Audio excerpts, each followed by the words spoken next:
What happens when the end is near and we and our loved ones are faced with the decisions on how to end a life? What if the patient is incapacitated? How do we make those final decisions for them? Do we have the courage and the presence of mind to do the right thing? Are we acting in the best interests of the patient, or are we acting in our own self-interest? Playtime is over. Things are about to get real.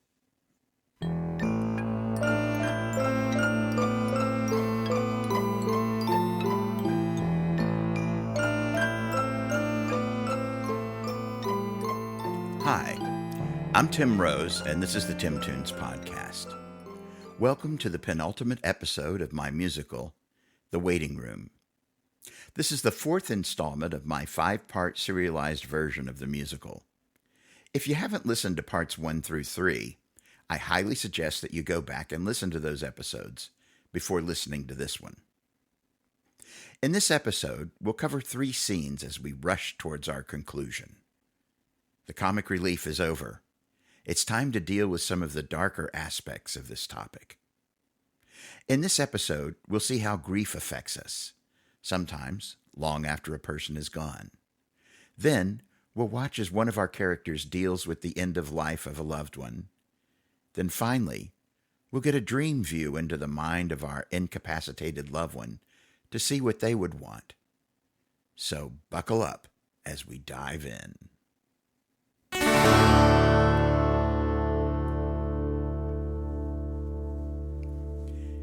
In our first scene of this episode, Kelsey muses about losing her grandmother.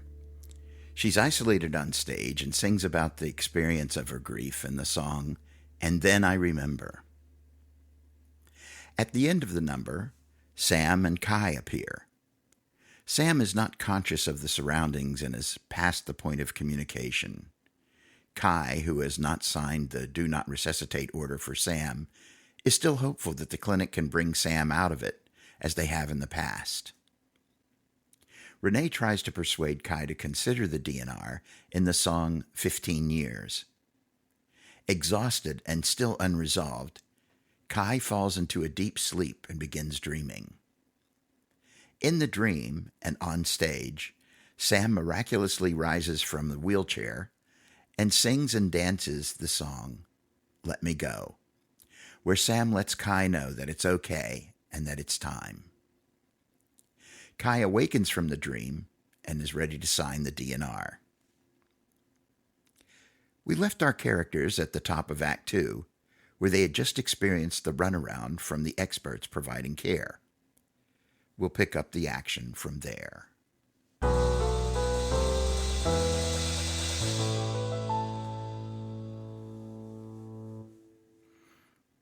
Act 2, Scene 2. Kelsey: "Well, that was fun. I had no idea getting help was so involved. Kind of reminds me of what we went through with my grandma, though." Renee: "Sounds like she was very important to you." Kelsey: "We used to sit together on the front porch and watch the world go by. Just the two of us." Renee: "Sounds nice." Kelsey: "She'd make these wonderful peanut butter chocolate chip cookies that we'd share. I can't tell you how many times she ruined my appetite for dinner. She'd say it was okay because you have to live life while you can." Renee: "A wise woman in a little conspiracy goes a long way." Kelsey: "But when she got sick and she got too tired to make cookies or sit on the front porch, I thought I was going to die when she passed. My heart just exploded with pain. I never felt anything like that before." Renee: "It sounds horrible, but sooner or later we all go through that pain, either as friend, parent, child, or patient." Kelsey: "Look, I know you're going through something, and I'm not going to ask you to tell me what it is. And I know we just met and all, but no matter what it is, you should know that I have your back. If there's anything I can do for you, just ask. I know it's what my grandma would want me to do." Renee: "You really miss her a lot, don't you?" Kelsey: "Every single day." Kelsey crosses to the coffee machine and sings, "And Then I Remember."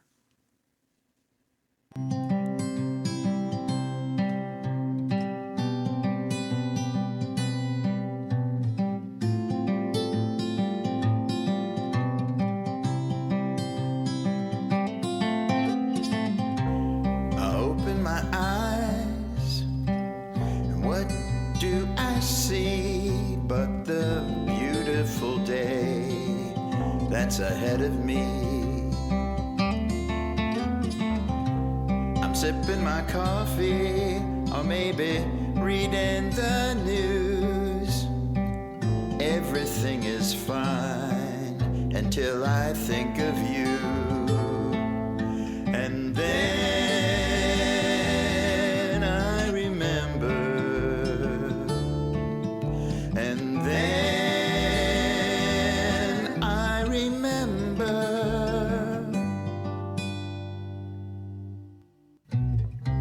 So I put it behind me as best as I can, and I set about working as best as I can stand. Then I'll hear a tune or a phrase that you might use, and I can't stop myself from thinking about you. And then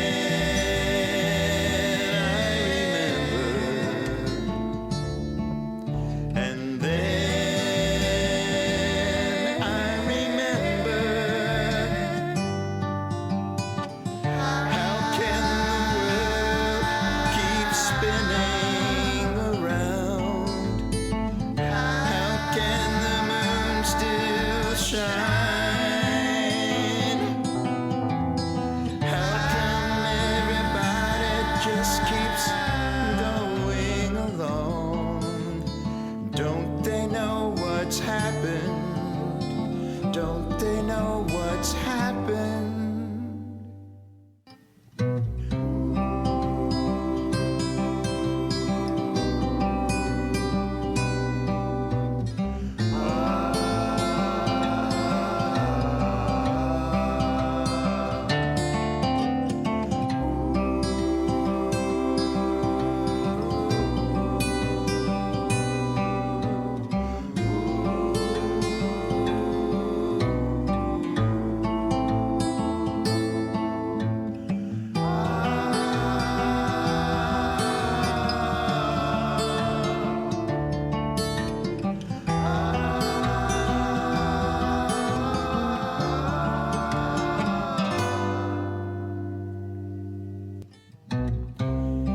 Slowly but surely, as time heals the heart, these moments are fewer and farther apart.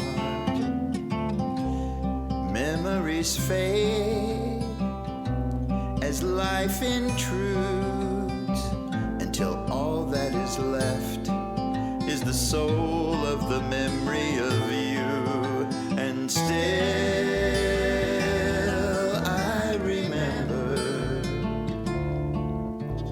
suddenly I remember, and then I remember. You are gone.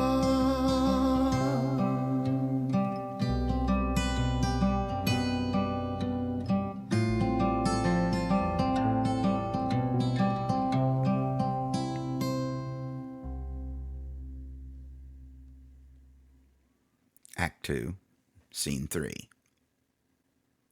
Kai enters pushing Sam in a wheelchair, replete with IV bottle and blanket, and approaches the desk. Kai, though very tired and worn down, is resolute and resigned as opposed to angry.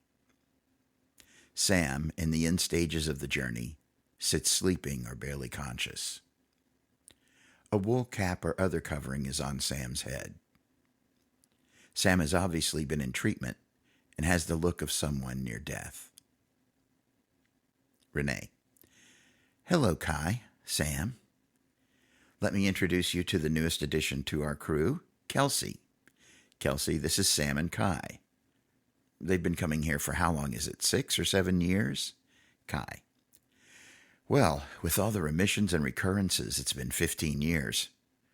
I guess we can consider ourselves lucky. When we first were diagnosed, they only gave us a year. We've had 15 years instead, thanks to you folks. Kelsey. That's a beautiful tribute. You must feel very fortunate. Kai. Not lately.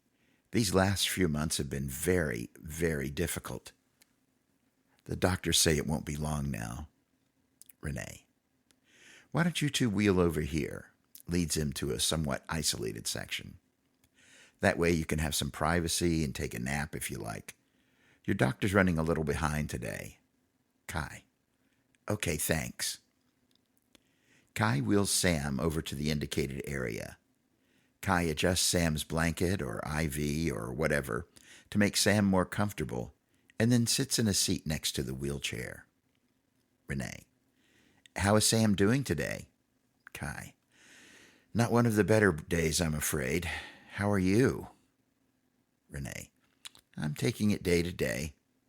Kai. Aren't you scheduled for a procedure soon? Renee. Hence my little trainee. She indicates Kelsey. Both looks at Kelsey. She sees him look at her, smiles, and gives a little wave. Look, I don't want to pressure you, but have you thought any more about signing the Do Not Resuscitate form? Kai. I don't know. It just seems that every time we get this close, Sam rallies or some new treatment pops up. Renee. But this time is different. Kai. This time is different. I just can't face it. I don't want to lose Sam. We built our life together. What am I without Sam? These last few years, all I've done is take care of them. What will I do without Sam? Renee. Well, you seem really stressed out and depressed, if you don't mind me saying. Kai. You have no idea how stressful it is. The end is the hardest. We've been dealing with this for so long it's become our life. I can't help but think that Sam will rally and pull out of this like so many times before. I don't know whether I should hope for recovery or accept it as over. I have so much grief and anguish and guilt over this, but that's not the worst of it. Renee. What do you mean? I can't imagine anything worse. Kai. Sometimes I feel exhilarated. I feel such relief, and I'm happy for it to be over. And then, of course, I feel guilty and sad and ashamed for feeling this way. It has to end soon, one way or another. Not just for me, but for Sam too. Last week, 15 years ago, we got the diagnosis. Just 1 year, or maybe less, was all the time they gave us. So we looked for help, and we found this place, and you gave us hope anew. Now here we are, at the journey's end, and I'm not sure what to do. After 15 years of walking side by side, of taking the setbacks all in stride, of endless coffee and waiting rooms, and endless stress as the darkness looms. Why do I feel so unprepared? Always knew it would come to this. Now here we are at the journey's end, waiting for the other shoe. For over 15 years of sharing secret hopes, of inside jokes and chemo shots, of wasting and crying while others are dying. I can't give them up, but God knows I'm trying. But it can't have been all bad. I wish I knew I had that long. It's never enough. But you're right. I should stop thinking about myself. Think about the extra time you've had and the things you've done together. You've had 15 years of weddings and graduations, 15 years, and even a birth or two, 15 holiday parties and eating ice cream, and music and dancing and dreams, 15 years of being together. God help me do the right thing now. I fear the time has come. The end is near, and I must find the strength to carry on. Rest now, my friend, for what's to come. Remember the time you shared 15 wonderful, beautiful, beautiful, beautiful years.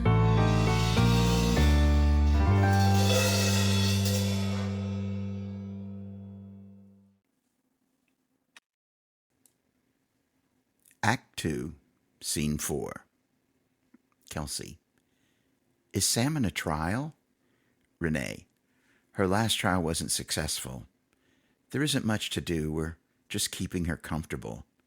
Unfortunately, Sam didn't sign a DNR, and Kai isn't ready to sign one yet. Kelsey. DNR, that means do not resuscitate, right? I learned that in my training. Renee. When the time comes, a DNR is very helpful in these situations.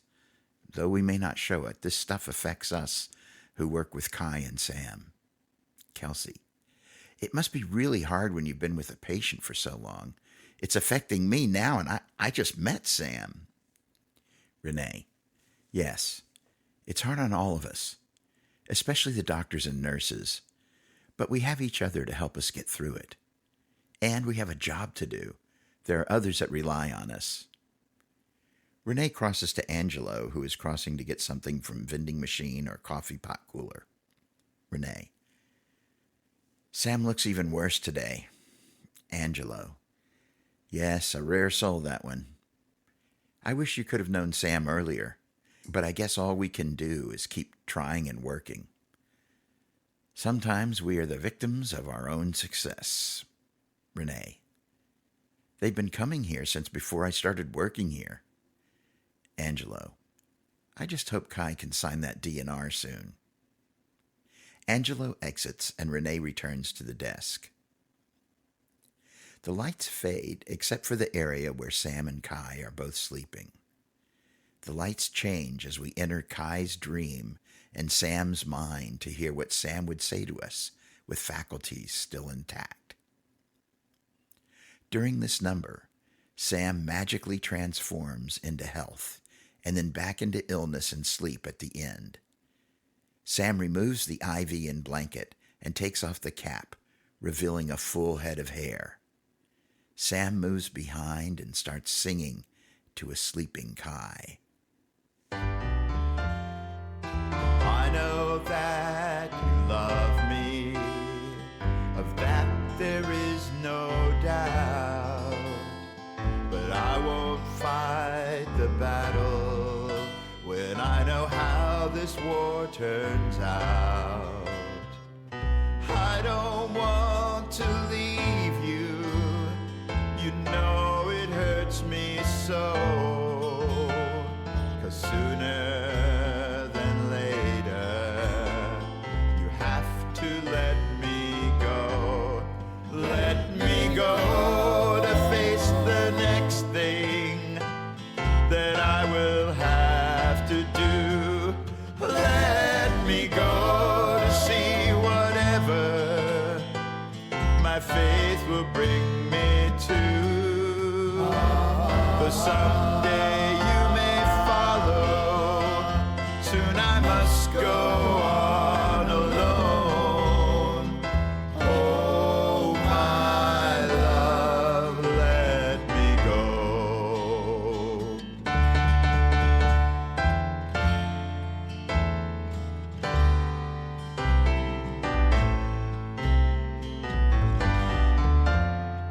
We fight this war together. You're always by my side. And though I show the scars of war. You bear your wounds inside.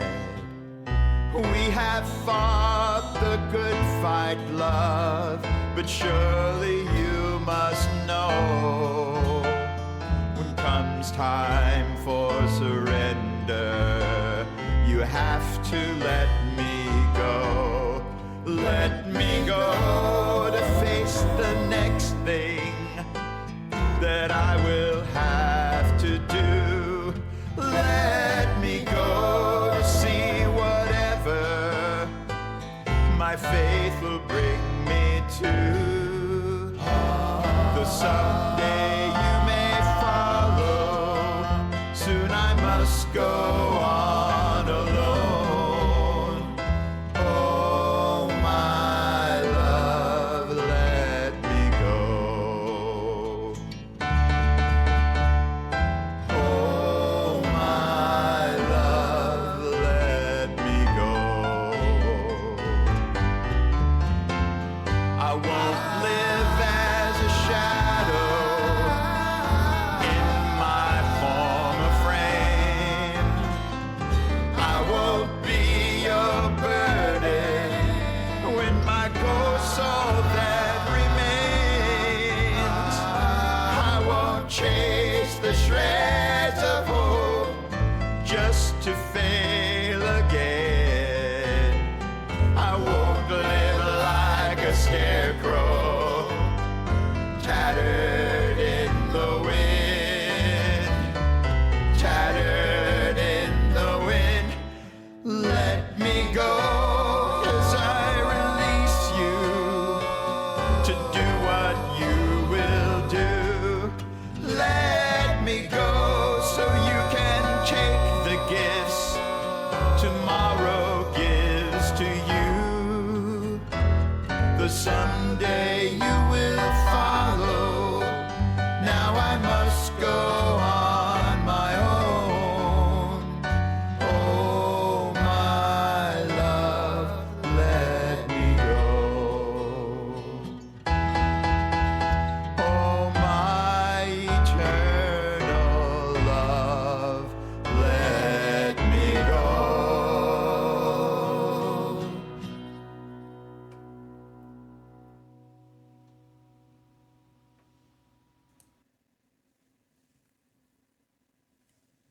Sam pulls on the blanket and replaces the cap, and returns to the chair asleep as the lighting and scene return to reality, and Kai startles awake and looks around.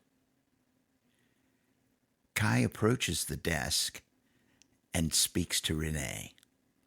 Kai, sorry, did I fall asleep? Did I miss anything? I feel like something just happened. Renee, nope. Quiet as it almost says tomb and then realizes a very quiet place. Kai, I was really out there. I had the craziest dream. I slept so hard that I had to remember where I was when I woke up. I'm ready to sign the DNR now. Kelsey gives Kai the DNR form, which they sign.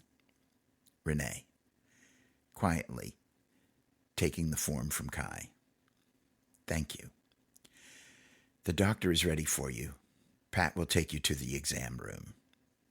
Pat accompanies Kai and Sam to the exam room off stage.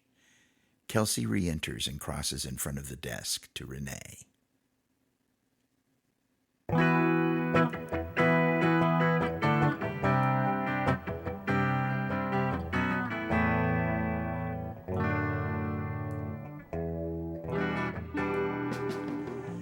That's all for episode 4. Join us in about 2 or 3 weeks for the final episode of the serialized version of The Waiting Room. As always, please feel free to send me comments on the episode via Facebook, at the Tim Toons Podcast group, or email me at timtoonspodcast@gmail.com, or via Twitter at rimtoes. Or if you are a Patreon subscriber, you can send me messages via Patreon. All donations to the podcast are appreciated. And if you'd like to donate to cancer research, may I suggest that you go to vohboston.org and make a donation to Voices of Hope. You can also help out the podcast by writing a review on whatever podcast tool you use or by liking us on Facebook or iTunes. That'll go a long ways towards increasing my reach. Also, you can support the show just by listening to some of my songs on your favorite music streaming service. Whatever you do to support the show, I appreciate you. We'll be back in a few weeks with the conclusion of The Waiting Room. Until then, take care of each other.